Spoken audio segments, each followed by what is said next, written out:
Hi everybody, my name is Jo and I love to read. Welcome back to my channel, and today I'm going to be doing my January and February 2022 wrap up. Oh my gosh, stuttering and like mixing up my words in the first 10 seconds. You can tell that I have not filmed in a long time. I will probably give you guys a life update at the end of this, but for now let's get into the books that I've read in this first part of the new year. The first book I finished is Royal Assassin by Hobb. This is the second book in the Farseer trilogy. I started this one in December, didn't finish it until I don't know if it was January or February, something like that, but it felt like it took me a long time to read it even though I really enjoyed it.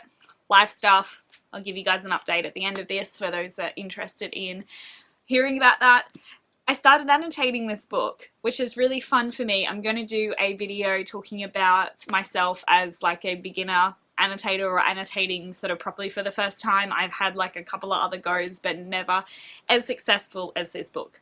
So I ended up giving Royal Assassin 4.2575 stars, something like that, because the StoryGraph is awesome and will let you give some dot points, decimal points to your star ratings, which I think are really helpful for me, and something that I used to fight against giving like half stars or quarter stars, but it's just the way that I like to rate things, so that's the way that I'm doing it. I'm also thinking about doing a video after spending like an entire year on the StoryGraph and just my thoughts, because there are a lot of benefits that I really enjoy about it and I'm keeping it, but there's also a couple of downsides as well, so I want to talk about that too when I get up to all these filming ideas of videos that I want to do.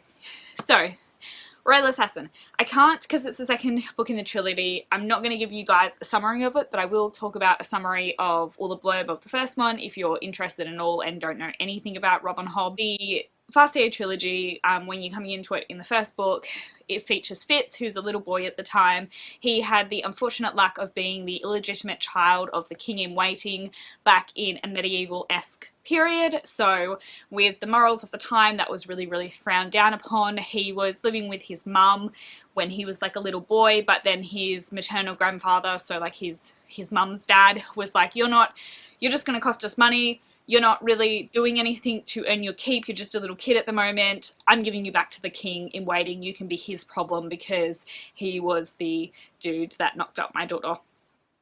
We don't really know like whether Fitz's parents, I don't know how it happened. We don't really know much about Fitz's mother, but he's basically this little boy who gets shoved back into a life of royal intrigue as an illegitimate son and has to learn how to be useful so that he is not taken as a threat to the royal family.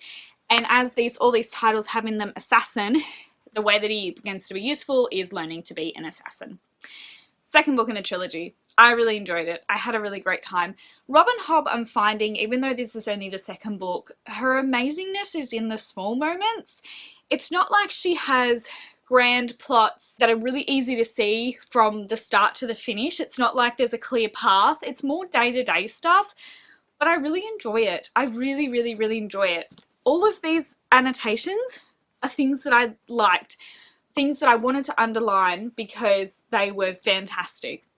And I had a good time with this. I don't have a lot to really say being the second book again, but this is a slice of life and the endings always pack a punch. The endings just make you go, oh my god, I was already having a really good time already in this book and it's just gotten like crazy. So I had a lot of questions and when I finished this book, and I can't wait to continue on with the rest of the trilogy. The next book that I attempted to read, which was a reread, and that is Tomorrow When the War Began by Marsden. I don't know what is wrong with me with rereading at the moment. It's not as fun as I thought it was going to be, and I have reread in the past, but only like Harry Potter. So I don't really know, but I picked up this book because I was in the mood and I ran out of the moods and the feelings really soon. Like I got about 10 pages in and then I was like, okay, cool. I don't want to read anymore. I don't feel like I need to read anymore. There's something wrong with this book. I think everybody should read this series. It's a fantastic YA series. It's by an Australian author. This group of teenagers go off camping into the Australian bush. It's in like an outback setting, and they come back and Australia has been invaded and they have to engage in guerrilla warfare to try and take back their town. It's a really good series. I read the entire series and the after like there was the trilogy after this 7-book series, and I really recommend it to everyone. I don't know what was wrong with me that I just stopped and decided that I didn't want to keep reading it. I don't know. I'm curious to see what goes with rereading things in the future, to see whether, is it just the mood I'm in at the moment? Like, is it just kind of, I don't know, but it's kind of like I knew what was going to happen, and so I just didn't really care. I don't get it. Do you guys reread? Like, has anyone struggled with it? I'm really curious to find out.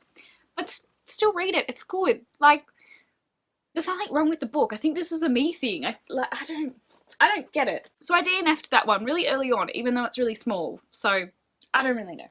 I don't really know. The last book I finished is my first non-fiction of the year, which is really exciting because reading one non-fiction was one of my goals and I've completed that. This is The Countries of the... Oh, that's really hard for you guys to see. The Countries of the World in Minutes by Jacob F. Field. This is like a tiny little book, though it's like semi-thick.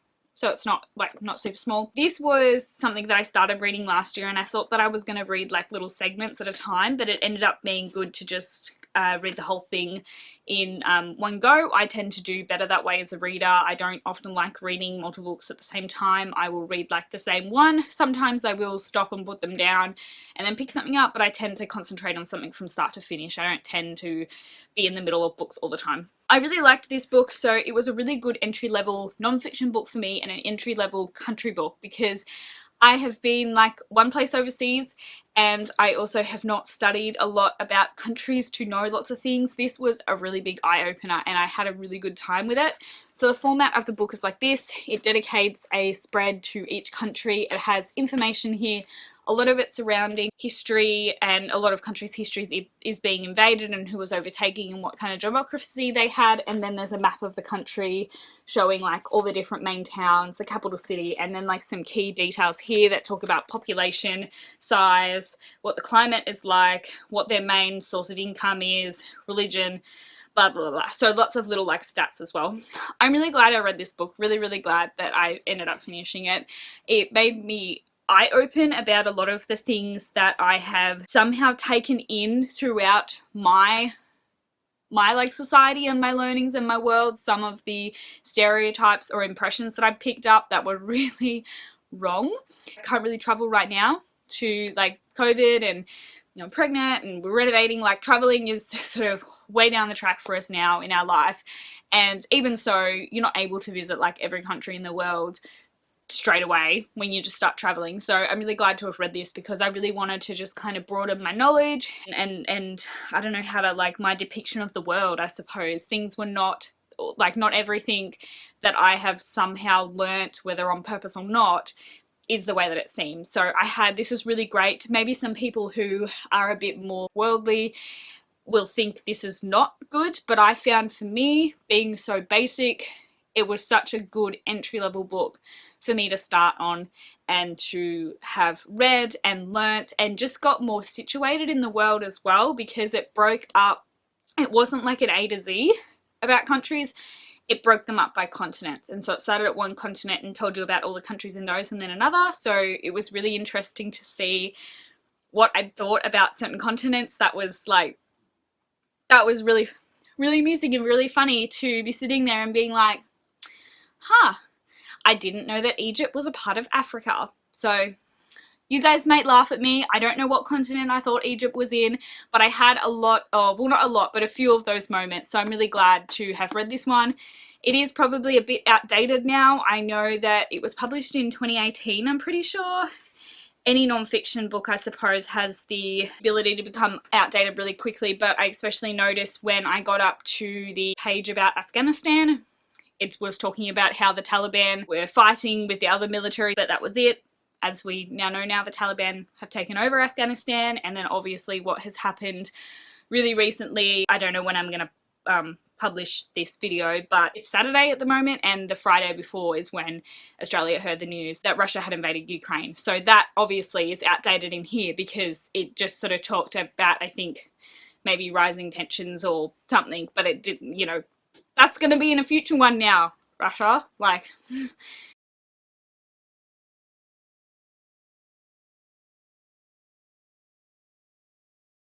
I still recommend this to someone if you are wanting to learn about countries as well. Maybe not in like 5 years, because I'm sure plenty will have happened at that point, but it was still really good, again, to get my head around where things are situated and just a little bit of, a bit more about the lives of people in these countries. So really good, and gave me a lot of topics to jump off on now. I have this list of non-fiction topics that I want to read about, and I added like 15 after reading this book, so it's really good. That is it for my January and February 2022 wrap up. Thank you guys so much for watching this video. Now, life update.